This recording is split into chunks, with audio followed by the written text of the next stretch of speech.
episode of The Struggle is Real. I am your host, Mahalia Latorchu. I am Eric Francisco Medina. And my name is Ryan Pack. And we are The Struggle is Real. The Struggle is Real! My God, it sounds like a 90s TV show. Right. Hey. All right. So this week we are going to be interviewing our dear friend, Michael Bolger. But before we even jump into that, let's talk current events. Current events. Eric, you want to lead us off on the topic? I guess the topic for today is authenticity in Hollywood films. I guess one of the biggest example is when you have Emma Roberts. No, it's not Emma Roberts. It's Emma Stone playing an Asian character. Where you have Ben Affleck playing a Hispanic character. And you have. Wait, what movies are these? Yeah, she played the one in Hawaii. The one she was playing an Asian American woman. And Ben Affleck was playing a Hispanic man in Argo. Oh, yeah. Also, okay, I didn't know that. Yeah, it's a movie. I know it takes place in Hawaii, but I don't know the exact name of it. Oh my gosh, no, let's look this up. But we have Emma Stone, Hawaii. Yes, check it out. And they did the same thing for Ghost in the Shell. Ghost in the Shell with Scarlett Johansson. She wants to play a tree. I love Scarlett Johansson. She was like, Aloha? Great actress, but yeah. Is that? Casting. Aloha? Is that the movie you're talking about? Yeah, Aloha, yes. Oh. She was playing an Asian American woman, and that's an issue. Yeah, guys. You are correct. She received a lot. Yes, whitewashing in Hollywood. Casting taught her about whitewashing in Hollywood. Wow. Yeah, and I think that we cannot wait until the film gets backlash to talk about the issue of whitewashing characters in Hollywood. And in recent events, there's a new movie coming out soon. It's with Mel Gibson. It's filmed in Puerto Rico. He has a lot of I have a lot of to say about that movie, but we will need 2 episodes. But then one of the main characters is playing a Hispanic cop, a Puerto Rican cop, and he is an American actor. And I guess the biggest thing that you can say about this is just extremely toxic. You don't have enough Hispanic characters, Asian characters, Black characters in television, and you're casting other people to portray them. First, you're not going to have the same experiences to bring to the table. An Asian American is going to have specific experiences to bring to that character that a American person will not bring to the table. And if you want to write about those stories, make sure that you have the correct actors for it. And if the ethnicity of that character is so important to the story, get an actor. Do not find, we have a super A-list actor, let's bring them to the table. Let's bring them to the conversation because they're going to bring money and eyeballs. But then you're going to have not only backlash, you're going to whitewash stories. And that's such a toxic thing to do because at least for us that grew up watching movies and shows, we're trying to find people who look like us. And I know that for a fact that for us, we had specific shows that we had to watch because there was not a lot of people. I would say there was no people in television that looked like us or acted like us. So yeah, I have a big problem with whitewashing films and people stuff like, I know you have stuff to say about movies casting Jamaicans as Haitians, having and not doing the research. And same thing, you look it's the same thing. I have yes, go Ryan. Sorry, so talking about research, so sometimes people like casting directors cast people, for example, Black Panther. There's a scene where they're in South Korea. Yeah. And the lady who speaks Korean, it's really bad. I can can tell. Really? Yeah, I can tell she's not idea. native Korean speaker. So when I watched that particular scene, I was like, gosh, you guys really couldn't find anyone who can like exactly. That's how I felt with was it Bad Boys? Bad Boys, yeah. Boys. They were like, oh, these Haitian people. They were straight Jamaican accent. When I say Jamaican, like fresh off the boat from Kingston, and they portrayed them as Haitian people. And I'm like, you guys filmed in Miami. Exactly. There's a Haitian person. There's 5 of them down the block, right there. Give them a script. Tell them to act. Like, it's just crazy. You can see it with that. You can see it with that. You can see it with us. Like, for example, you have criminals. That's another topic.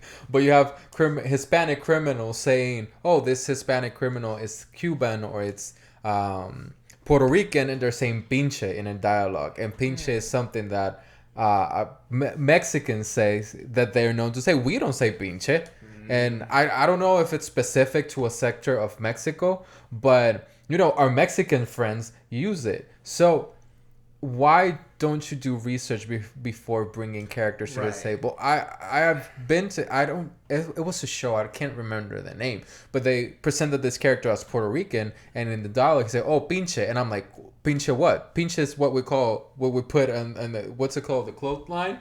Where we put the clothes there? That's what we call pinche. No, we don't say pinche as an expression. So when you create characters, do the research, guys. Do not whitewash movies. I'm so done with that. And I'm sure there's the budget for it too, like to do research. They should have a budget. Oh my God. No, it really irks me. There's this, okay. I was trying to do the research to confirm, but I'm pretty sure that I'm right because the book really spoke to me as a kid. So there's this movie called Bridge to Terabithia. I haven't watched that movie. I heard it's good though. Yeah. Is it true? Blasphemous. Oh, why? Here's my thing, right? When I read the book, I was trying to look it up to confirm, but we ran out of time. But the main girl, if I'm not mistaken, in the book was African American. Like race was a subject matter in that book. Like I remember specifically in the book, there was a scene where the girl was going with the white family to church and the mom was worried as to how that would look. Like, I remember that scene from my childhood and going, damn, because I saw myself reflected in that girl. And then when I heard that there was going to be a movie, I was like, oh, like they already did the movie in like 1985, but this is like what, 2007, 2008. Mm-hmm. I was like, oh, finally, I'm going to see somebody that looks like me on screen. And then it wasn't. It was a blonde girl with blue eyes. And I was like, what? And it broke my heart so much because I was like, they have the opportunity and the time to make this authentic and true to what the book was. And you took it out. And it broke my heart because I was like, that. I was finally going to see a girl that looked like me. Yeah. She was a dark-skinned girl with a curly afro. And I was like, that's me. I finally get to see somebody that looks like me, that's my age on screen. And Hollywood was like, LOL, yeah. So I guess with this conversation, guys, support authentic shows. You got... what's the show? I love that show so much. I forgot the name. Anyway, you have the one on ABC, Blackish. You have Blackish, Grownish, Mixed. You have Fresh Off the Boat. I love that show so much. You have One Day at a Time on Netflix, and now it's on Pop. You have Gentefied. You have Beauty and the Baker. You have so many shows with authentic representation of people of color. Mm-hmm. Please support that. Please do your research and look for those. Insecure. There's so many good. Now. Guys, please. We have to support authenticity, otherwise they will go back and they will continue to break the hearts of little girls who wanted to see themselves portrayed on screen, but then didn't. When I tell you that really broke my heart, I literally went on a rant. My mom was like, "You need to calm down." I was like, "You don't understand." Anyway, well, I'm calm now. Would you say like Hollywood gotten better compared to like 10 years ago, I guess? I mean, it's gotten better. Yes. But we gotta but right? we do have we have some strides to go. Mm-hmm. we have a lot to make up for. Mm-hmm. Right. We have a lot to make up for. And thankfully, with all these streaming platforms, we can do that. We have more time and resources to do it. But there's a lot to make up for. Yeah. Like Native American stories. Where are we need them. We don't. What the Native American stories that we have right now are extremely whitewashed. Mm-hmm. I want to see an authentic Native American story. Yeah.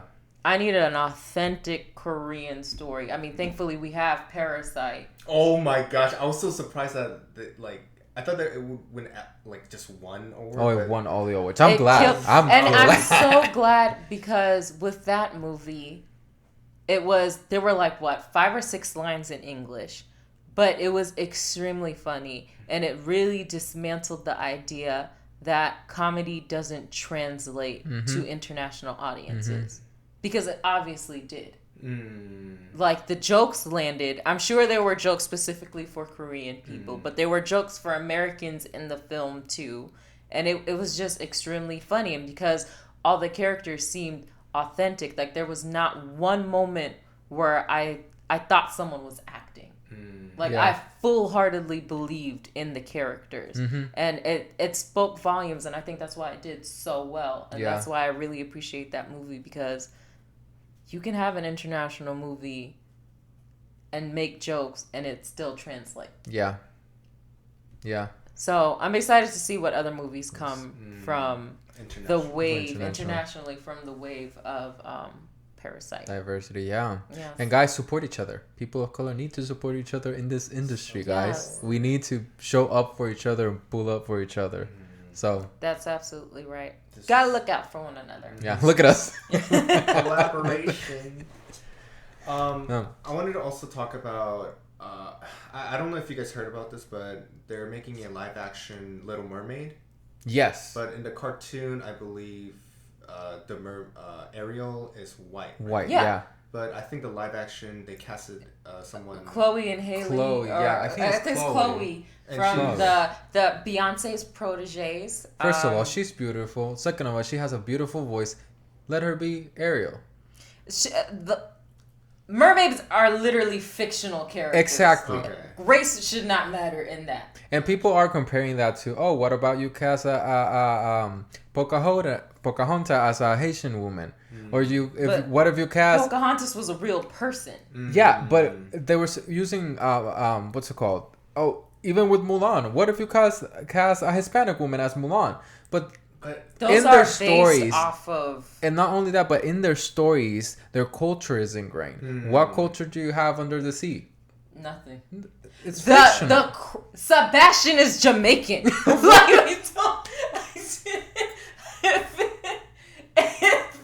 If it was taking place in like Europe or America, how did you get a Jamaican crowd? Like, where are you guys? I mean, I don't. For all I know, Little Mermaid could be set in Jamaica, and we have a Jamaican mermaid. I'm fine with that. I'm here for that too. It's just I don't see an issue because you cannot compare Pocahontas or Mulan or what's Princess of the Frog, where it's the culture is ingrained there, or Jasmine, or even Hunchback of Notre Dame, Esmeralda. You cannot change because she's a gypsy, and because she's a gypsy, it matters to the story. Yeah. Same thing with all of those other movies that we mentioned. Gotcha. If you cast Ariel as a black girl, it literally does nothing. It doesn't change the story one bit. It adds representation, what we're fighting for. So I'm all for it. Like what? Cast Snow White as a Hispanic girl. I don't care. Yeah. Cinderella, black girl. Let's do it, guys. Because there's nothing Black Cinderella. Yes. The first one, Brandy. Brandy with that was a good one. The first Black Cinderella was so good. I love that. I loved it. You were in tears. It was. Because that movie was extremely diverse. Yes. Okay, the prince was Asian, Goldberg. Right? Yeah, yes. It was I remember that. Whoopi Goldberg as the queen. Yeah. I forget the name of the actor. That he's a white man playing the king, and then their son is Asian. Oh. Beautiful. Diverse. I believe it. I watched the movie and was like, believable. I love it. I mean, I'm all for that, guys. Like, I love that. So it's not an issue. Pretty much, you guys are okay as long as it doesn't affect the culture. Exactly. The story. As long as it's not affecting the culture, because you have to pay culture its respect. Right, right. Which is very important. You have to appreciate the culture. You have to respect the culture. Yeah. That's just the number one thing. Gotcha. Culture should be shared, but it also needs to be delicately handled. Yeah, and you're not affecting anyone's culture. I mean, I haven't seen Little Mermaid as much. I think I saw it once, so I don't think there's anything culture-wise there. Yeah. So, It's what's the issue? King, a queen, and the prince. Yeah, that's what's it. the issue? And the mermaids. Also, what's her name? The octopus lady. She's literally purple. Ursula. She's Ursula. What? She's purple. I'm wondering Freaking flounder can talk. Animals are talking in this movie. There's no. What's the issue? I know. I don't know why people are so mad about that. Oh man. It's just. I'm okay with it. I'm down with it. Yeah. I think another issue that people were talking about is like, because everybody want to be like diverse, but they're doing it too much. Like, I forgot. What? But see, that's the thing. Too much? No, like there's a backlash because you can tell for some shows or some movie like, oh, they cast it like a minority just because they're trying to cater to the.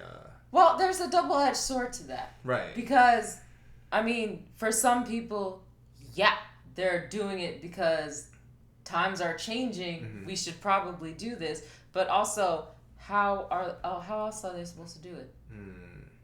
Like, yeah, the decision would feel automatic. It would feel like this is coming out of nowhere because we're seeing the change in our culture and people are reacting to it. Yeah. So it's gonna feel sudden. It's gonna feel immediate. But how else do you want people to react to it? Do we just slowly do it over time? We don't have time for that. We've had so many years, hundreds of years of it. Yep. We're good. Mm-hmm. We're good. I mean, you still have it today. To happen overnight. I love Avengers, but can we talk about the cast of Avengers right now? Hold on. So I'm not very familiar with like Marvel comic books, but yeah. It's the movie's the same. We have what they were saying that Zoe Saldana is, first of all, Zoe Saldana is green in the movie, guys. So that doesn't even count. Okay. They were saying like, oh, you got a Hispanic there, you had a black girl there. She's green in the movie, guys. She's an alien race, like. So I think the push for diversity is still being worked on. Underrepresented. Because also it's time. We have so many different cultures that their stories need to be told. Mm-hmm. So yeah, there's gonna be a flood of them. All I can say is buckle up and get ready because we're coming and we're coming with a vengeance. Fast and furious. And we'll unlock, guys. But yeah, we need it. Yeah, it's something needed. That is needed. Right, and you should not be uncomfortable to see other people on the screen that doesn't look like you, because you should learn about other people, and how to respect other people and normalize other people that maybe don't think like you, but you should respect them, and they should be also represented, guys. Like, I don't know, people are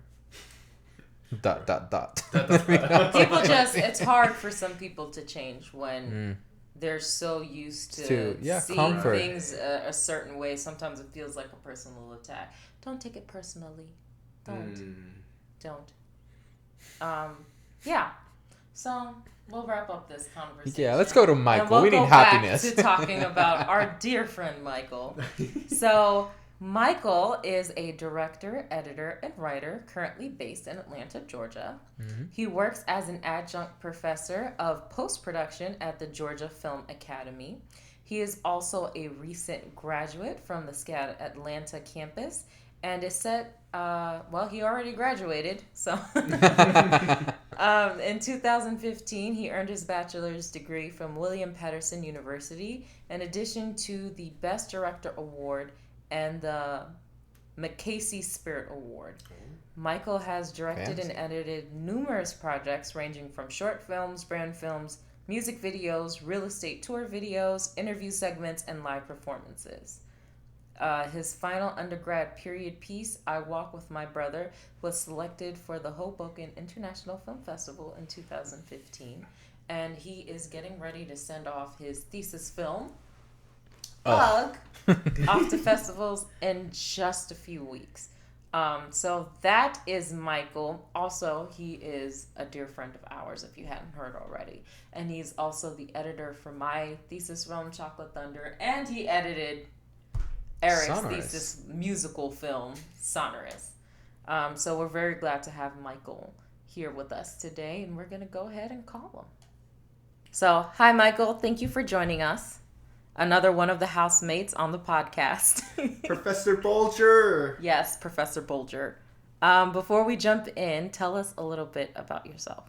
Sure. Well, my name is Mike. I grew up in New Jersey. I stayed there for about 22 years. I studied communications at William Patterson University. After that, I was an intern at Gray Sky Films for a little while, doing projects in and out of New York City and New Jersey. I moved down to Virginia with my family when my dad's job shifted. And then from there, I was doing real estate video tours. I was doing videos and photography for authors and for a store I was working at. And I also did work for Virginia Tech Television. After that, I moved down to Atlanta when I got accepted to SCAD and I met you guys. And from there on, we were working on our MFAs, doing a lot of projects. And while in the midst of that, I was able to get a job as a professor of avid media composer at Georgia Film Academy. And that's where I am now after graduation. That's so cool. So cool, man. So what exactly got you into film? Like what's that moment that you said, okay, I need to be a filmmaker? The moment I realized I would not be a good engineer. That's, yeah. Okay, makes sense. Yeah.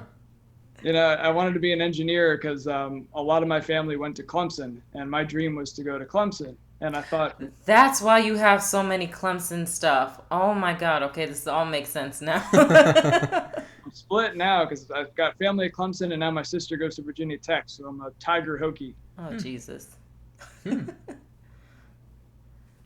So what was the moment where you realized engineering just is not for me? I spent a lot of high school trying to take classes in engineering, and we were drawing on boards using T-squares and doing all the traditional engineering, and then moved into AutoCAD. But then I took an elective class, and it was just called, I think it was like creating television or something. And it was my first film class ever. And now I had been fooling around with a camcorder since like maybe 8th grade-ish. Me and my sister would make movies out of our stuffed toys at home. And I didn't think I could actually make a career out of it until that class when we were all collaborating and doing this together. I was like, you can actually be serious about this? And that's the moment, and I stuck with it ever since. And then I started working with films, and the next year I was doing the high school video yearbook, and from then on that was it. Nice. That's awesome. That's a cool story. Now you come from like an Italian Irish household. So what was that like when you told them, I don't want to be an engineer, I want to be a filmmaker? I think they always kind of saw that in me. My family was pretty supportive about that. They could see that I felt myself when I was doing filmmaking, and they wanted to encourage that. So I think that wasn't too much of a struggle for them. Yeah, they were pretty cool about me trying to go for film, and they helped me find the right school. They helped me find William Patterson afterwards, and we just kept going from there. That's nice. And you said that you were playing with your sister and filming the toys. What exactly is the story that the stories that you're drawn to? Like maybe the stories that you like to tell, the stories that we all know that you're a big Star Wars fan. But what exactly what are those stories that you just love to see and also tell? I mean, growing up and to this day, I like films that will inspire you to be like the characters. So I like, I'm kind of a sucker for feel-good stuff. And of course, Star Wars was the one I grew up with. And, you always wanted to be that adventurous person, one who goes out saving the day. And that still kind of stuck with me. It's just like that, the underdog hero who grows into who they're supposed to be. So those kind of stories are what I like. I'm a fan of pretty much trying out any film. I think there's so many genres that it's hard to get linked onto one. Yeah. So experimentation, I think, is good, and it keeps things fresh. And, it pretty much shows you have a lot more to offer. Yeah. Right. True. Yeah. Now, what I find interesting about you, Michael, is that not only are you a filmmaker, but you're also a professor. Yeah. So how do you balance those worlds? I felt like that was pretty much training for what the film industry was going to be. I felt like one of my biggest struggles, and to this day I still struggle with juggling.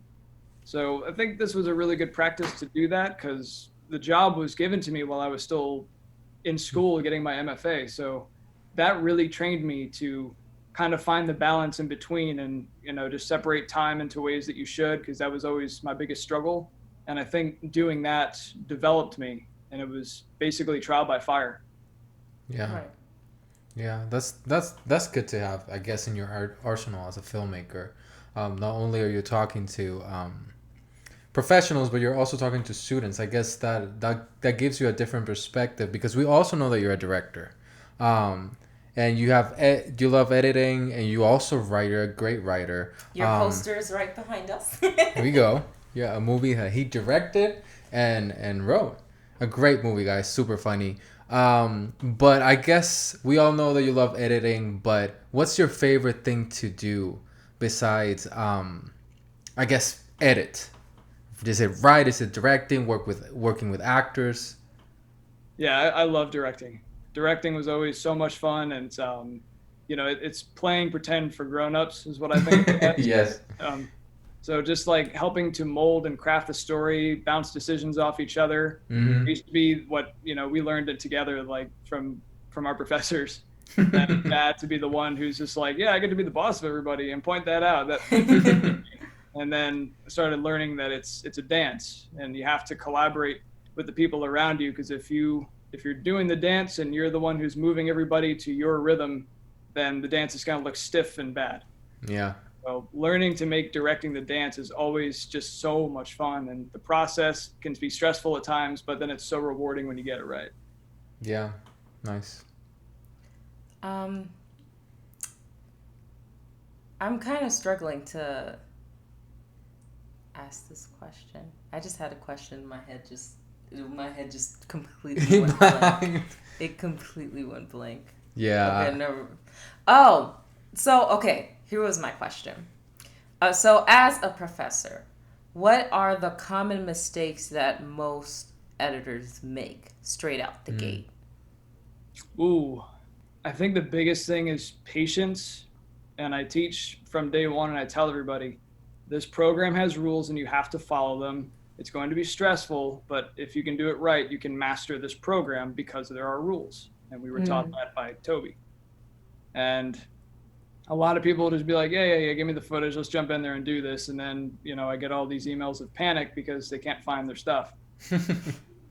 But if they take it seriously and they just have the patience to learn the inner workings of the software, and then understand how the tool works, then they can bring the art to the table and start to cut the way that they want to. Yeah, that's nice. So we know what's your favorite editing software, but share it with the world. Why do you love that software so much? I'm gonna let you say it. You don't want to say the name. No, I'm become a giant fan of Avid Media Composer. There you go. And why do you love it so much? Why do you think this maybe the best one? Why is your to go to? Share it with us. Weird. It's become like the editing softwares I've used throughout the year is basically the evolution poster going from from the ocean walking. Yeah. Because I tell all my students, I think we all started off with the Windows Movie Maker where you had 3 tracks, one video, 2 audio. You guys know, so you have to pick and choose where that audio goes in, and then cut the music somewhere that works. And then it grew into Cyberlink Power Director, and I was like, holy crap, you have all these tracks? What? You have options? Cool. And then from there, in school, we learned Adobe Premiere, and I stuck with that for years up until graduate school. And then actually, the class that we took with Toby for Avid was the first actual editing class I ever took. Oh, wow. He taught us that, and how to use the tool, and how to make proper decisions, and how to troubleshoot if something goes wrong. And those were the things that we we were never really given in high school, and in undergrad we had some help, but I was given like one question for Avid in undergrad and I got it wrong. And then we finally got to that class and it just changed me. And, you know, you have to force yourself to take it. Yeah, Avid can be strenuous in the beginning, I will say that. But once you finally get into it, you realize just why it's still the industry standard program that it is. Yeah, Michael was passing that class when I was failing that class. Yeah. You did fine. Yeah, sure. So Michael, what challenges or what hurdles did you face as a first-time filmmaker? Like when you were first coming into the industry, what were some of the challenges that you faced? That's so broad, I don't know. The biggest one that comes to mind. Oof. What's an example? Like, what kind of challenges are you talking about? Whether it be like on set, just getting started, like telling your first story. Mm-hmm. Like, okay, going back to the first film you ever made, what was the biggest challenge? Not having editing software. Recording on the camcorder and deciding when the cuts happen, you know? Oh my gosh. So you were cutting in the camera. Yes, exactly. We were deciding when the cuts happen. That's horrible. Hey, but you did it, right? That's what it counts. Fast forward, now look at you. For the viewers who don't know this, Michael also edited my thesis film, Eric's thesis film, Natasha's thesis film, and he edited his own thesis film. So Michael has gotten his feet wet. Ugh. So, go ahead. I guess that talking about you recording without basically the equipment that you have today, I think I wanted to ask you, what exactly did you learn recording with I guess less equipment that you're used to now? Because at least for me, when I was an undergrad, I didn't have all the crazy cameras that we had in grad school, and at least for me, I learned a lot to basically film with what I have, you know. Maybe not get used to the fancy cameras, or maybe the audio sounding kind of whack, so you have to rely on other stuff. So what exactly did you learn with, I guess, growing up, evolving as a filmmaker? What did you learn? Sorry. Oh, you're good. I think I know what you're saying. It's yeah. Going back to just having the basics again, because, you know, our school provided a lot of fancy stuff for us to use. We had a back of equipment. But now that we're back to basics, it's kind of a refresher because it feels like back to what we're all kind of what we're used to, right? But what I teach my students in editing and also beyond that is everything in film is figure outable, as long as you just have the creative mindset to do it. So maybe you don't have that expensive dolly anymore, but it's okay. Just throw some little furniture, cushions underneath your tripod and move it along the floor. Yeah. There's all kinds of fancy cheat codes in this industry you can find. Equipment doesn't make the movie. It's the creative minds that are behind it. And I've seen both of you guys do this as well, is just figure out maybe not the fanciest way, but a clever way to get over the obstacles that are happening on set. Yeah. Lord, every time I have a question, it literally just goes blank in my mind. Jeez. It's late in the day. Yeah, no, my question's gone. I don't remember. It's gone. Oh, Jesus. So I guess that also since you edit Natasha, which is a drama, you edit and Chocolate Thunder, which are comedies, and you edit Mind Film, which is a dramatic musical. I think that you maybe had not a struggle, but juggling different genres and post-production. Do you think that they're all different? Do you have a different approach since they're all, again, different dramas, different lengths, different genres? What exactly is your process when you approach a film with a different, I guess? Yeah, what's the workflow like for you when you're editing different genres? I mean, the genre will always kind of present itself, and the footage that's brought to the table will usually tell the story. If you've got footage, it'll usually just kind of present itself to you. And then you'll have like one idea of like, oh, I can just cross-cut those things. That's easy. And then you'll have another opportunity where maybe later on you're like, maybe that doesn't work as well as I thought. You know what? To keep the flow of this, let's do it this way. But I think in terms of, especially with our 4 films, my favorite thing was just how different they were, because it was always interesting to toss back and forth between the 2 films, because UGG and Beyond Customs were at the same time. So I'd always go from like cutting comedy to cutting a drama, and they were both different. So they kind of became breaks for each other. And then same thing applies for Sonorous and Chocolate Thunder. If I was crying during Sonorous, I just went to Chocolate Thunder, got a laugh, get myself back together, and go back to Sonorous and get the drama back on track. So it was fun. They balanced each other out. It's like the 2 theater masks of comedy and drama. So when you get a project, do you sit and watch like all the clips first? Are you reading the script first to get an idea of how to edit the movie? Like what is your personal workflow when it comes to editing projects that are not your own? So I try to read the script through all the way first, and I say try. I do read the script all the way. And I make sure I got all the details down right. And even if I just read it once, then it's good. But I have that on standby as well as the scripty notes. And then I watch all the dailies. You make what's called a string out. You take all the clips. I do it scene by scene. And actually, Wilson taught me this.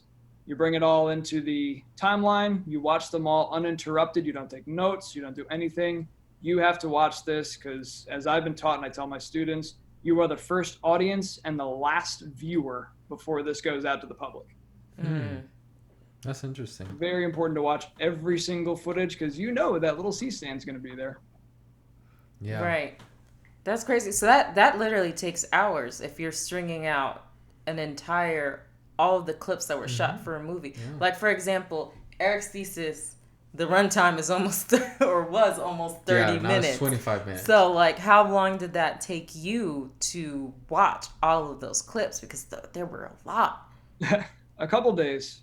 But what happens is I try to do it. I cheat a little bit. I go scene by scene. I'll watch the whole scene dailies first. And then while I'm in the moment of that scene, I'll make decisions and I'll color them. I'll be like, you're green, you're yellow, I might use you, you're red, you suck. And then I'll just move through each one and figure out which clips are the best and my favorite. After that, make an assembly of the green clips, the best of the best. And then you can start deciding for yourself, okay, which angle do I want for each part? And then that's when you start to cut it down. It's a funnel. Yeah, that's interesting. Before we go to this question, a side note, Wilson and Toby are professors from our graduate school. Yeah. For our audience that... Shout out. Yes. I guess that my question is, do you think it's for you as an editor useful for you to be on set to watch maybe the dynamic of the scenes? Maybe you have you create a map being there, having a guideline for you, so when you go to the computer you already have an idea for what exactly to edit or what exactly to look for. It's not the most important thing in the world if I'm there or not, but it's definitely preferred just because I love the set life. Yeah. Be there and see the energy and the ideas and everything being built from the ground up. And it just, it's added motivation for me because I get so excited because first thing is you see how the story's coming together. And at this point, hopefully I've read the script already, so I kind of understand what's happening. And then after that, you just get this excitement in your heart because you see everyone's passion coming together on this set. And you're just like, man, I can't screw this up. I have to do this as a service here. Yeah, I think for me, since I hadn't directed a lot, I think it was very helpful having Michael, the editor, on set, because sometimes I was just too wrapped up in like performance and shot that sometimes it was hard for me to see the edit points.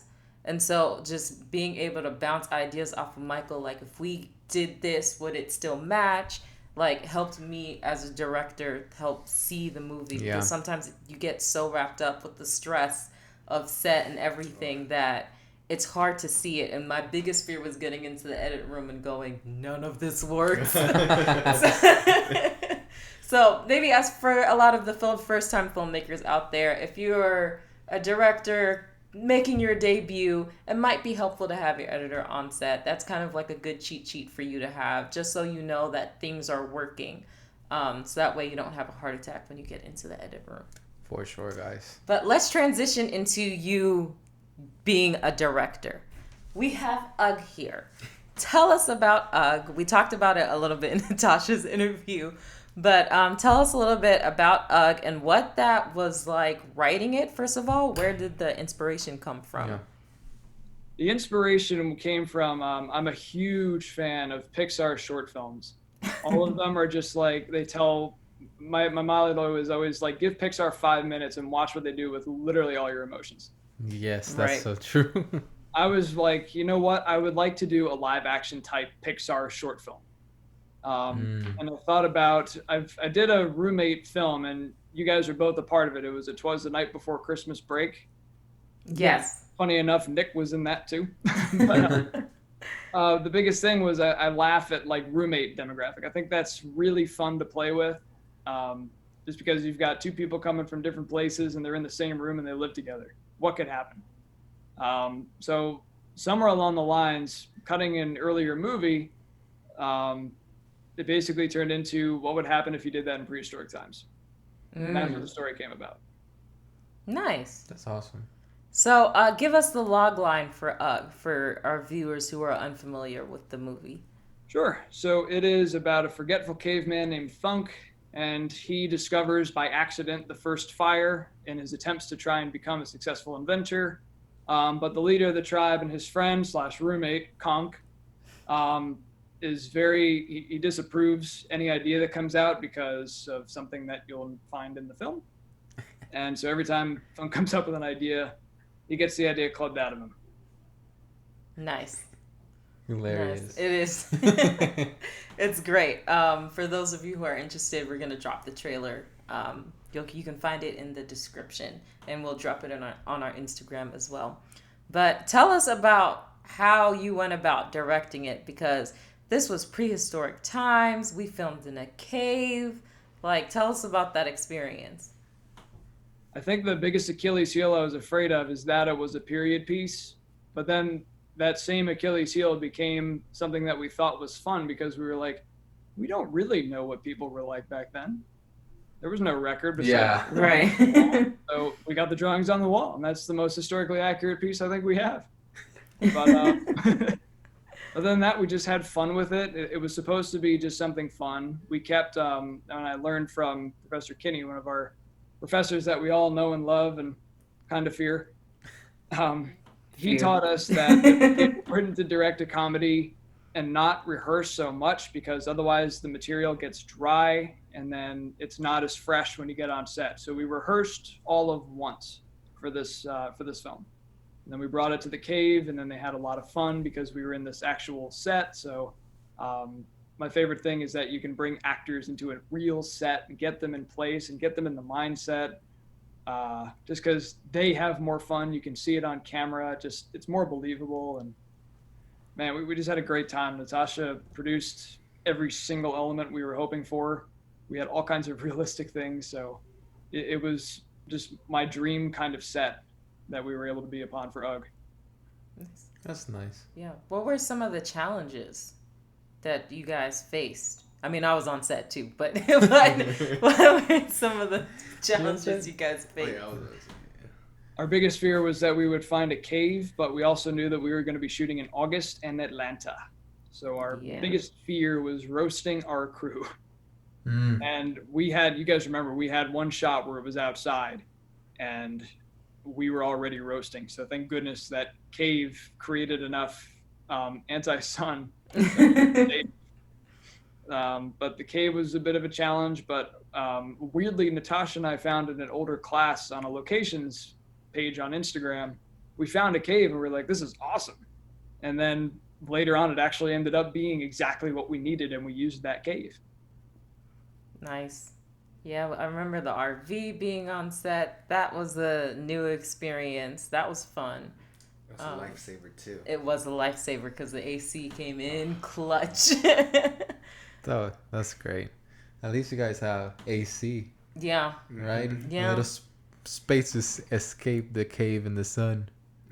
But the props, fire was new. Yes, working with pyrotechnics. That was different. Yeah. All this time I thought it was going to be VFX, and I'm so glad I was talked out of it. I had no idea. You were considering having that be a VFX shot. Yeah, so I was talking to David Bergen, and I was like, you said he was... For those of you who don't know, David Bergen is a mutual friend. But yeah, go ahead. Sorry. He has a knack for some visual effects. And I asked him, I said, is fire possible? He said, yeah. But then it was brought to my attention that the people that we were going to be getting the cave through, which was Film Local Georgia, they turned around and said, hey, we know a guy who's worked with pyrotechnics. You said there's a fire in the film. Do you want this real? And so Natasha brings the idea to me, and I said, is it safe? He said, yep, this man is certified. He knows the stuff. He's done this on multiple films before. So we said, okay, let's try it. So he came with us to set when we first explored it, and he made sure that it had proper ventilation. Smoke wasn't going to build up and, be harmful or anything. And he showed us that there's tricks to sparking fire. I said, is this going to be safe for the actors? Because we didn't want to blow up Nick's hand or anything. Right.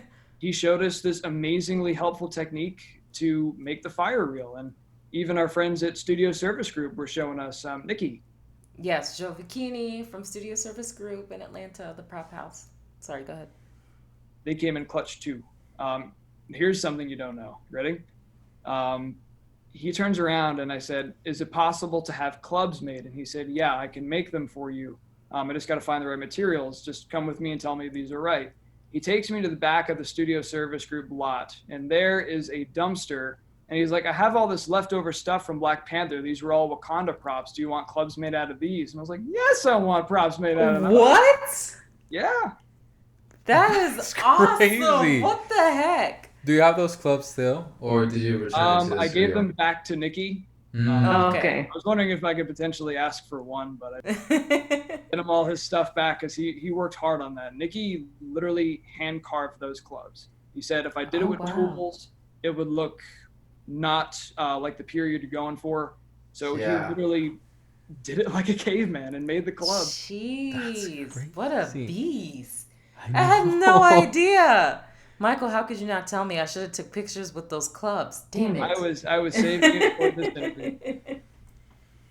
No, that's awesome. And you also had a little press for UGG as well. The mayor for the town came out, didn't he? Yeah, he did. Wow. So we were out there and UGG all of a sudden became a tourist attraction. Yeah. We came out there and then they heard about us, and the man who was working with the cave with Film Local Georgia turns around and says, hey, we got you some press. There's going to be some local press here. The mayor is going to come over and say, hey, and then there's going to be like interviews for a local magazine. And all throughout the day, we had people coming in and, between takes, they were just like, Michael, this is so-and-so. They're here to interview you about something. Michael getting the entire director experience. I know, he got the entire director's experience. That's awesome, though. It's like every experience you could ever think of was like just all happening at once, and I was just so thankful. That's amazing. So, Michael, what is next for you? What is the next thing that you want to do? Whoever needs me for editing, I'm here. I'm ready. He's a great editor, guys.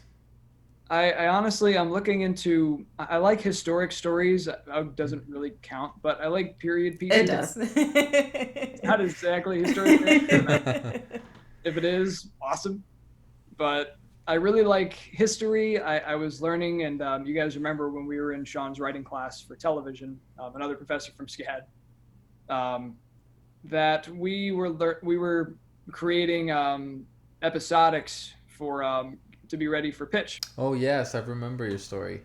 So I found one about someone named Elizabeth Van Loo, and I had never heard her story in the history books. And between her and between this woman named Mary Bowser, they were able to free Union troops from prison. They were actually able to, Mary Bowser infiltrated Jefferson Davis's house and got information from the Confederacy to give to the Union, which I had never known this. And I think this is a story that needs to be told because I think it's awesome.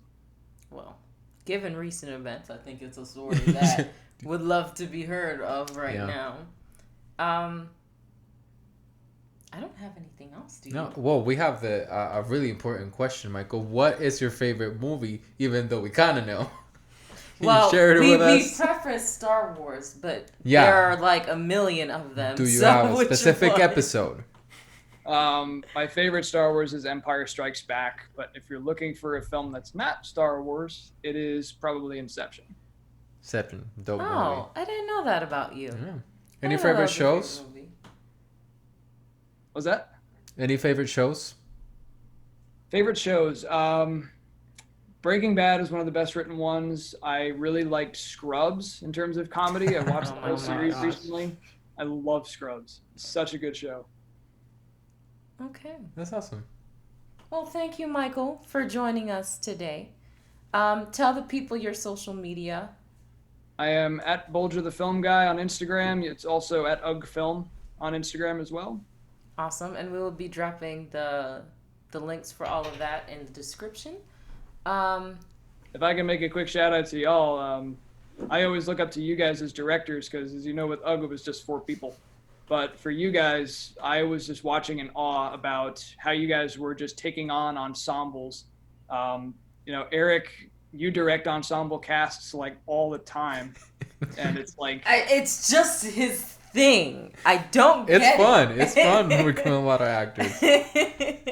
People that bounce off each other and be totally different from each other. So it's so fun. I feel like your philosophy is like take like 5 or 6 or 11 people that don't know each other, all have different personalities, throw them in a room and watch what happens. Explode. And then Mahalia, you had like a gymnasium full of kids. Making sure that they were all doing their thing, and you got them all together for like dance numbers, and there was just so many people going on with Chocolate Thunder as well. And that was just such a fun thing to watch happen. You had so many good ideas with that. Oh, thank you, Thank you, Michael. You're awesome. I think we're gonna call it. We're gonna call it. It's a wrap on this. It's a wrap. Thank you, Michael. You're awesome. For joining us. Thank you, Michael. If you guys are ever in need of an editor, please contact Michael. He's amazing. But thank you, Michael. Goodbye. Thanks, guys. All right, guys. Thank you so much for joining us on another episode of The Struggle is Real. Woo! Little dance. I just want to throw confetti in the air. Add it on post. We hope you enjoyed this conversation with our good friend Michael. We hope you guys learned a little bit of something just from talking to him. Make sure you check out the trailer on our Instagram page, and look for the link in the description below as well. Any final thoughts for today, guys? It was an awesome conversation. I think Michael gave us a good insight about the editing world and his experiences, so it was cool. Yeah, and also I feel like editors, they're like the unsung hero because they're the final process. They're the ones who's cutting the film and make the story like flow fluently. Yeah. So I feel like they definitely are the unsung heroes, because I know Michael has spent countless hours staring at his screen to make our films come to life. Mm-hmm. So if you're an editor, give yourself a pat on the back. You are appreciated. Sure. Definitely check out our merch store. Continue to support and buy our merchandise, please. So that way we can keep this podcast going. This really helps grow our channel and our podcast. So just continue to support and tell your friends about us. Also, leave a review for us. Review, comments. Apple Podcasts, leave a review for us. Comment on our YouTube pages. Tell us what you guys like. Let us know who you want to talk to. If you're interested in talking to like in First AD or something like that, let us know. Talk to us and let's start a conversation. Anyone have any words of wisdom? No, keep creating, guys. And please keep the representation accurate. Please. Research.